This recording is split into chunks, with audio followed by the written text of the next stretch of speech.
మార్గదర్శిలో ఇవాళ సుప్రీంకోర్టు వాళ్ళు నిన్న చెప్పింది ఏంటంటే ఆంధ్రాలో కేసులు పెడితే ఆయన తెలంగాణ కోర్టు నుంచి స్టే తెచ్చుకుంటున్నారు. ఇంతకుముందు ఆంధ్రప్రదేశ్ గవర్నమెంట్ వెళ్ళి ఏం చెప్పిందంటే తెలంగాణ కోర్టులో స్టే తెచ్చుకుంటే కుదరదు, ఆయన తెలంగాణలో వేసిన కేసులన్నీ కూడా ఆంధ్రాకి ట్రాన్స్ఫర్ చేయండి అని అడిగింది. అడిగితే గవర్నమెంట్ సుప్రీంకోర్టు ఒప్పుకోలే, ఎక్కడ కేసులు అక్కడే చూసుకోండి అని. ఈయన ఏం చేశాడు, ఆంధ్రాలో ఉన్న కేసులన్నీ కూడా హైదరాబాద్ ట్రాన్స్ఫర్ చేయండి అని ఈయన పిటిషన్ వేశాడు. చేస్తే నిన్న ఇచ్చిన జడ్జిమెంట్ ఏంటంటే అది కూడా ఒప్పుకోలే, డిస్మిస్. సో ఇప్పుడు ఆంధ్రప్రదేశ్ గవర్నమెంట్ ఆంధ్రాలోనే ఆంధ్ర హైకోర్టులోనే కేసులు పెట్టచ్చు. నెక్స్ట్ వీళ్ళు నా దగ్గర కూడా చాలా మెటీరియల్ ఉంది. నాకు అంతకుముందు చిట్ ఫండ్ కంపెనీ ఏం చేస్తుందన్న దాని మీద చూడలేదు, కానీ ఒకసారి తెలుగుదేశం తరఫున ఒక స్పోక్స్ మ్యాన్ ఛాలెంజ్ చేశాడు, మనిద్దరం కూర్చొని మాట్లాడదాం రామోజీరావు గురించి అని. ఆ వాటికి నేను రామోజీరావు అంటే హెచ్యుఎఫ్ కలెక్ట్ చేయొచ్చా లేదా అదే మన ఇష్యూ, కానీ చిట్ ఫండ్ కంపెనీ మీద వస్తారేమో అని చెప్పి చిట్ ఫండ్ కంపెనీ నుంచి ఆవాళ్ళ నుంచి స్టడీ మొదలెట్టాను. ఆ డిబేట్ అయితే జరగలేదు, కానీ దానికి సంబంధించి నాకు చాలా కాగితాలు వచ్చాయి. చాలా విచిత్రమైనటువంటి అన్నీ ఉన్నాయి. అవి ఇది కాకుండా ఎక్స్క్లూజివ్గా ప్రెస్ మీట్ పెట్టి అవి బయట పెడతాను. చాలా అసలు నేను ఆశ్చర్యపోయాను అనమాట. ఇలా నడుపుతారా ఈ దేశంలో, ఇలా కూడా మనుషులు ఉంటారా? చట్టం అనేది మామూలు తీసి అవతల పారేసి పైపెచ్చి అవతల పారేసి తప్పించుకోవటం కాదు, అవతల పారేసి ఏం చేస్తావా అని ఇదే మాట. నేను ఒప్పుకోవట్లేదు, ఏంటి ఆ చట్టం కాదు నాకు వర్తించదు, అయిపోయింది. కోర్టు నుంచి ఎందుకు అరెస్ట్ చేయొద్దు అని, కోర్టు నుంచి వెళ్ళి ఏ రకమైనటువంటి బలవంతం చేయకండి అని ఉంది. కోర్టు ఆర్డర్ ఇచ్చేస్తుంది. నాకు ఎప్పుడో గుర్తు 2006లో ఈ గొడవ స్టార్ట్ అయినప్పుడు మైలూరు సాంబశివరావు, మీకు అందరికీ తెలిసి ఉంటాడు, నా ఫ్రెండ్, ఇక్కడ అడ్వకేట్. అతను మార్గదర్శికి అడ్వకేట్. మన కోర్టులో మార్గదర్శి వాళ్ళకి ప్రతి కోర్టులో ఒక అడ్వకేట్ ఉంటాడు, గవర్నమెంట్కి ఉన్నట్టు. ఆ మార్గదర్శి అడ్వకేట్ నా క్లోజ్ ఫ్రెండ్ చెప్పాడు, ఎందుకురా నువ్వు, ఎందుకంటే మరి ఇలా తెలిసిపోయిన తర్వాత మనం ఏం చేయకుండా ఊరుకుంటే అలాగా ఏదో ఒకటి చేయాలి కదండి. ఏమీ చేయలేవు. అన్ని పార్టీలు అతనికే, అన్ని కోర్టులు అతనికే సపోర్టు. ఎక్కడ జరుగుతుంది ఇక్కడ ఈ పోరాటాలు? ఇలాంటి వాటి వల్ల నిన్ను అన్పాపులర్ చేస్తారంతే. నీకు వచ్చేది ఏముండదు, మార్గదర్శికి పోయేది ఏముండదు. అతన్ని రీచ్ అవ్వలేరు ఎవరును. అసలు మైలూరు సాంబశివరావు అన్నవాడే పెద్ద ఫైటర్, గాలితో దెబ్బలాడగలడు. ఈ ఊర్లో జరిగిన అన్ని అనర్థాలను ఎదుర్కొన్నవాడే, వాడే ఎదుర్కొని పోరాటం చేశాడు, కోర్టులకు వెళ్ళాడు. అటువంటి వాడు చెప్పాడు. చెప్తే అలా అనుకున్నాను, ఏదో నేను ఎంపీని రా అన్నాను. ఎంపీలు ఏం లేదు, మీ పార్టీలన్నీ ఎప్పుడో సరెండర్ అయిపోయారా? నేనేదో మామూలుగా చిన్నాను కదా, ఎంపీకి కొంచెం వాల్యూ ఉంటుందిలే అన్నాను. ఏం ఉండదు, రామోజీరావు ముందు ఎవ్వరూ సరిపోతుంది. అప్పుడే 2 రోజులకి రామోజీరావు గారు కోడలు ఆఫ్టర్ ఆల్ ఎంపీ అని కూడా ఉంది. ఏంటి ఆఫ్టర్ ఆల్ ఎంపీ నన్ను ఏం చేయగలదు మమ్మల్ని, నేను చాలా పెద్దవాళ్ళం అని. ఇప్పుడు దొరికిన మెటీరియల్ చిట్ ఫండ్ మీదకి నేను అదొకటే పట్టుకున్నాను, కానీ ఇది పట్టుకోలేదు. నిజంగా ఆశ్చర్యం. ఆయన చెప్పినవి అన్నీ చెప్తున్నవి, మార్గదర్శి చెప్తున్నవి అన్నీ తప్పే అని ప్రూవ్ చేసేంత మెటీరియల్ దొరికింది లక్కీగాను.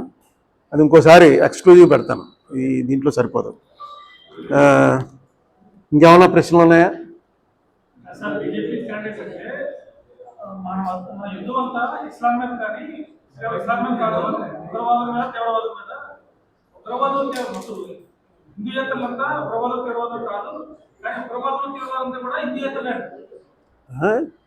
అందరూ కాదు, కానీ ఉన్న వాళ్ళంతా వాళ్ళేని.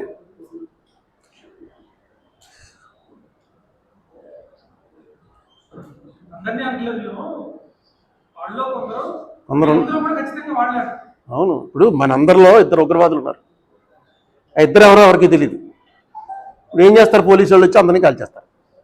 2 ఉగ్రవాదుల కోసం సర్వం మరణం, అదే జరుగుతుంది ఇప్పుడు. ఎవరు ఉగ్రవాదం అనేది యాక్చువల్ రూట్స్ పట్టుకోవాలి మనం. ఎందుకు ఉగ్రవాదం ఇన్నేళ్ల నుంచి లేదు? 1947లో స్వాతంత్రం వస్తే 1999లో వాజ్పేయి గారు 2వ ప్రధానమంత్రి అయిన తర్వాతే స్టార్ట్ అయింది ఉగ్రవాదం.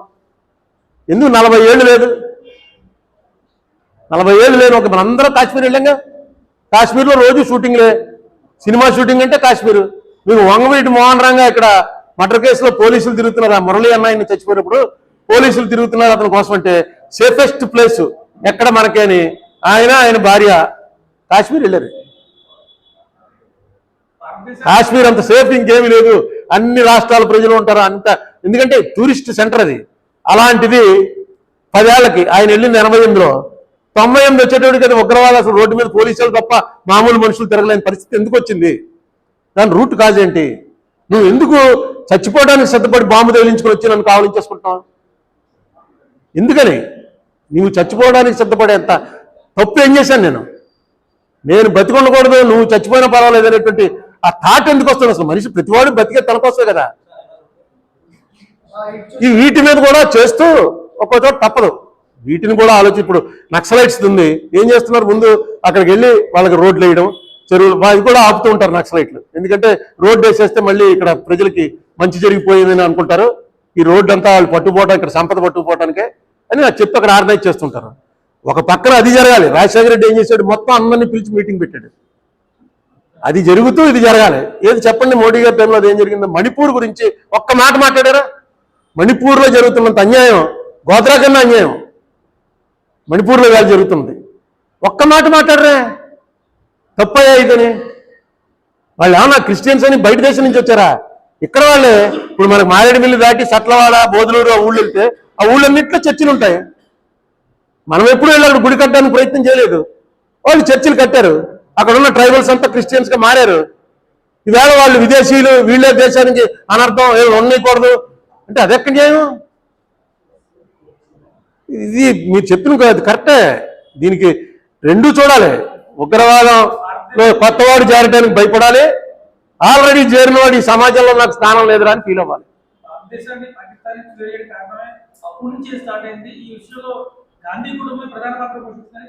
అసలు గాంధీ వాళ్ళ అమ్మకి పుట్టలేదని తెలియదు, వాళ్ళ నాన్న పుట్టలేదు, చూడలేదు అది మీరు. గాంధీ కానీ నెహ్రూ కానీ వీళ్ళెవ్వరూ కూడా వాళ్ళ తల్లిదండ్రులు పుట్టిన వాళ్ళు కాదు.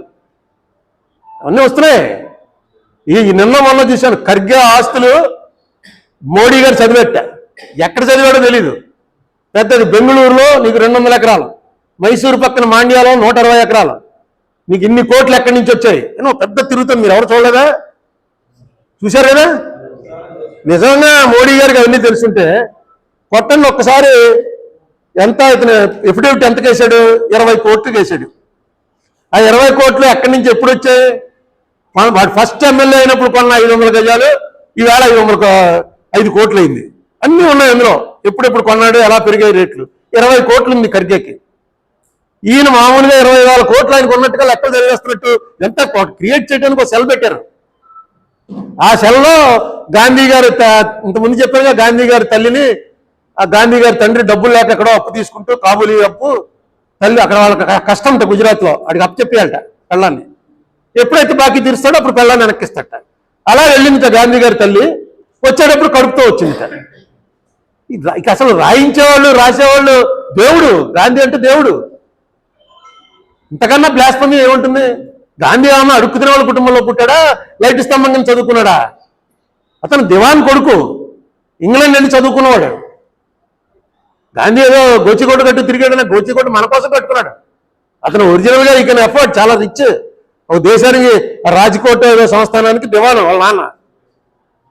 మరి వీళ్ళు ఇష్టం రాస్తారు, మన జనరేషన్కి తెలియదు, చదివి ఇలాగా అనుకుంటున్నారు. అవును, సుట్టేసుకునే ఇక్కడికి వచ్చి ఆ గాంధీ సినిమాలో క్లియర్గా చూపించారు కదా. ఇక్కడికి వచ్చి ఇండియా అంతా ఒకసారి తిరగాలని తిరుగుతూ ఎక్కడో ఒక నది దగ్గర ఆడవాళ్ళందరూ కూడా స్నానాలు చేస్తున్నారు, ఆడ మగ పిల్లలను. ఆయన అలా చూస్తూ నిలబడిపోయాడు. ఏంటంటే వాళ్ళు స్నానం చేసి బట్టలు కట్టుకున్నా సరే పూర్తి కవరేజ్ లేదు, ఏదో చిన్న తువ్వాలు కట్టుకునో చిరిగిపోయిన చీర కట్టుకునో వెళ్తున్నారు. అది చూసి చాలా బాగా తీశాడు ఆ సీను. చూసి వెంటనే ఈయన బట్టలు తీసి ఆ నదిలోనే వదిలేస్తాడు. వదిలేసి ఆవేళ నుంచి ఈ దేశంలో వాళ్ళు ఎలా బతుకుతున్నారో నేను అలాగే బతుకుతాను అని చెప్పి ఆవేళ నుంచి ఆ గోచికోట కట్టు తిరిగేవాడు. గాంధీ సినిమాదే సీన్ ఇది.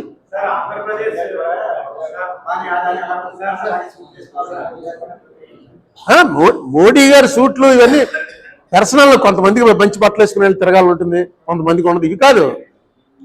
గాంధీని తప్పు పట్టడం అంటే వాళ్ళకి ఏంటంటే బేస్ ఈ దేశంలో మనం అనుభవిస్తున్న సెక్యులరిజం గాంధీ గారి నిర్వచనం. ఈశ్వర్ అల్లా తేరే నామ్, గాంధీ గారే చెప్పాడు. ఇది తప్పని ఆ భూతని అల్లా ఎక్కడి నుంచి వచ్చాడు? ఈశ్వర్ అల్లా తేరే నామ్ అన్నది దాంతో అదే స్టార్ట్ అయింది.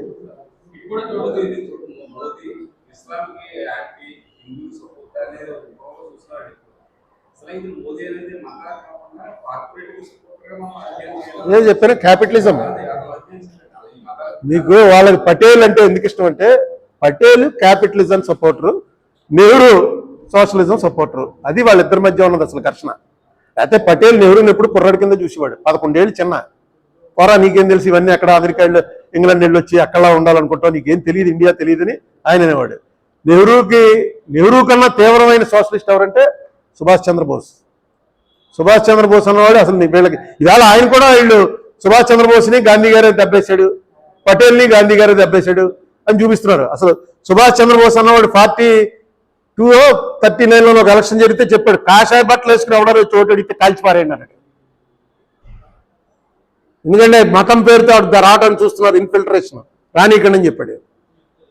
అది వాళ్ళు కూడా ఇప్పుడు ఏం చేస్తున్నారు, ఎవరెవరైతే గాంధీకి నెహ్రూకి వ్యతిరేకం వాళ్ళందరూ మాకు అనుకూలం అన్నట్టుగా ఇస్తున్నారు క్యాంపెయిన్. అది నిజం కాదు.